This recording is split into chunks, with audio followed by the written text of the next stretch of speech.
Okay, I've made it to the top of this row right here, and I'm getting ready to start stitching this row down here. Now this is a set of poles, so I'm starting up at the top and I'm coming down.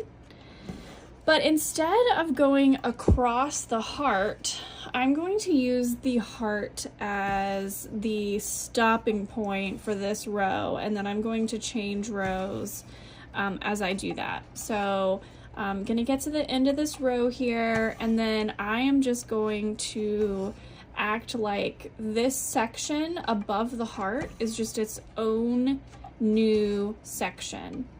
Now, you may be wondering, Stephanie, why are you not just going across the heart? And there are a few reasons for that. Now, I do think that the sentiment that like the back is nobody's business is true, but I prefer to keep a tidy back if I can. So if I have strings coming across, like long strings coming across, then that would cause a problem. That would just not be good for the back. The other reason is that if there are long strings sort of cluttering up the back of this heart here, you see how that string is, the fibers could pull through when I go to stitch the heart. So the dark pink could get cluttered up with light pink threads as I'm stitching the dark pink, which would get kind of annoying. It would get kind of annoying. There would be a lot going on, a lot more for your needle to have to navigate. The threads could pull through the front. It just would not be a good thing for a good quality finish. Now, would it be the end of the world? No, absolutely not. It would not be the end of the world. But I don't think that it's best practice, and so I encourage you guys, if you're doing this class, do not go across the heart. Simply fill in the background and treat the section above the heart right here as if it is its own unique, distinct section. So I'm going to keep going and keep stitching and then come back when I get to a point probably right here. When I get to this stitch right here, which is right at the edge of the heart, I will come back, because basically what we're going to do is we're going to stitch this section and then stop right here once we get to this row right here. Because we see this row next to the heart is a set of steps. So as we come up, we can let this section come all the way down and then meet up with this section as we turn this corner. So I'm going to fill this in, and then I'll meet you back over here, and then we will fill it in once we get to this point right here. So I will be back in a little bit. All right, here we go. I'm just about to put the last stitch in on this row and then come on down.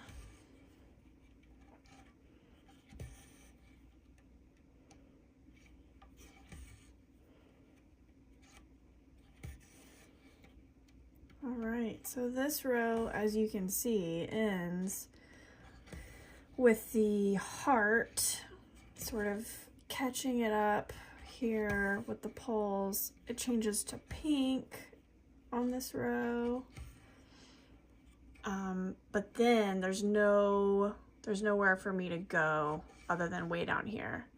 So in order to go up, and I am not going to like make an arbitrary chunk going that way.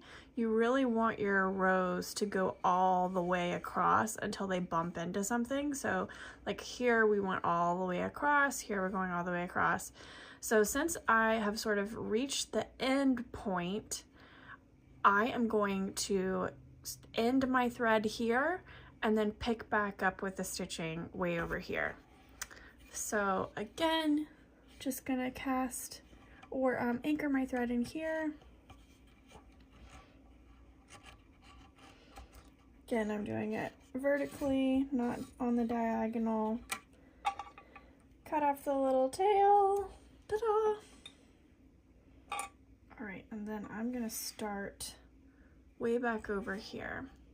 So to know where I'm gonna put in my thread, I first have to figure out where is this row right here, and as you can see probably, hopefully, these are pole rows. So I'm gonna anchor my thread in here and then start with the row going that way.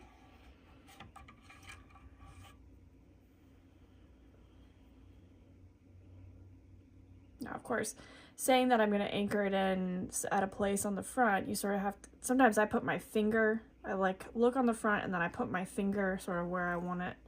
So if I'm looking at it here, I'll just say, all right, my finger is going to be back here, flip it over, and then say, all right, this is where I'm going to start. So I will anchor in at that place.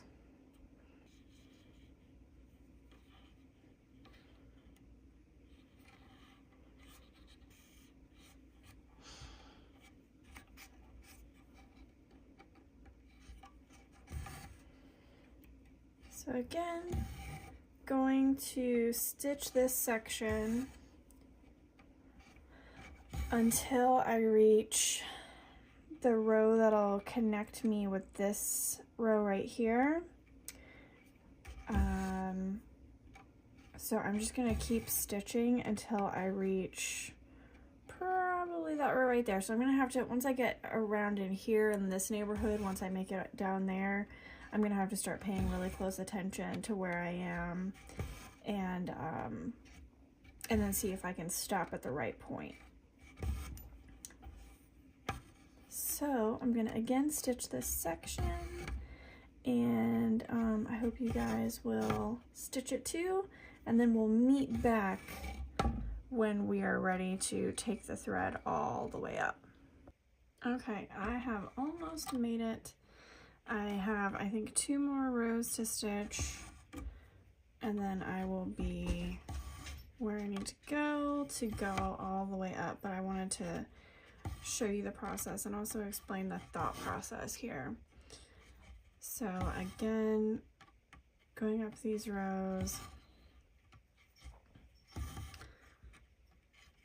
throughout this whole thing I've maintained consistent going up the rows, or up the steps and down the poles. Now, why is that important? You may be wondering. You're like, okay, I get it. You go up the steps and you go down the poles, but why? Why does it matter?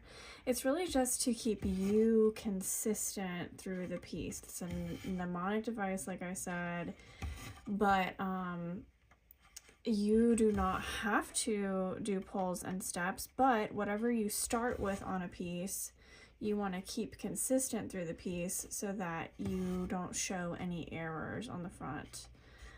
Sometimes things can look streaky or things can look wonky. I've seen problems occur when people do not take their Basketweave diagonal row all the way across and instead like make little tiny chunks and break it apart.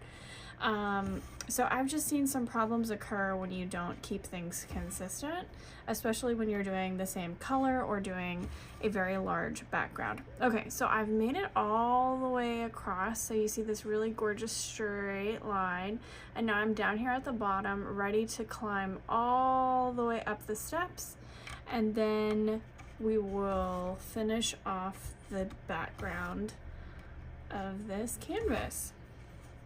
Some other questions that you may have for me while I'm doing this is, one, why are the colors different than the canvas itself? One of those reasons is because it's just easier to see what you're doing when you've got some color contrast or color difference. The downside to that though is that you can see some white canvas peeking through because of my like ridiculously strong tension. If your tension's a little bit different than mine, you may not have that white peeking through. But one of the reasons why in Needlepoint we stitch the same color as the painted canvas is so that you don't see the canvas peeking through. It doesn't, you know, I think coverage is a personal preference for everybody. Some people really like a good full coverage, some people like a thinner coverage, and sometimes you may want to mix up the type of coverage that you have in a piece if you're trying to create some dimension or some interest. So there's reasons why you would want to switch it up. But just for the sake of teaching and being able to see, the colors of thread do not match the background of the canvas, and that is very intentional. I in fact do that in all of my beginner classes, just because one of the most common complaints that I hear is that people can't see it very well, and I want you to be able to see it both when I'm filming and then also when you're stitching. So look at that, we made it all the way up, and now we can come all the way back down again, and that is our perfect basket weave. If you have any questions, drop me a line, drop a comment. I'm happy to put more videos into the class or put more videos out there on the internet to help answer any questions or explain anything further if you need some more help. But I hope that now you have a full understanding of the basket weave stitch for needlepoint, the steps and the poles, how to see the diagonal rows, how the stitches interlock with one another, and yeah, how to not go, you know, pass over or pass under icons on the canvas, all those little tips and tricks. Anchoring on the horizontal and the vertical, never anchoring on the diagonal. Things like that. The basket weave is a wonderful stitch, and having it in your stitch library and at your disposal is just going to be so good for your needlepoint journey. All right, I'm going to finish this up. I hope you do the same, and I will meet you back here for stitching the inside of the heart.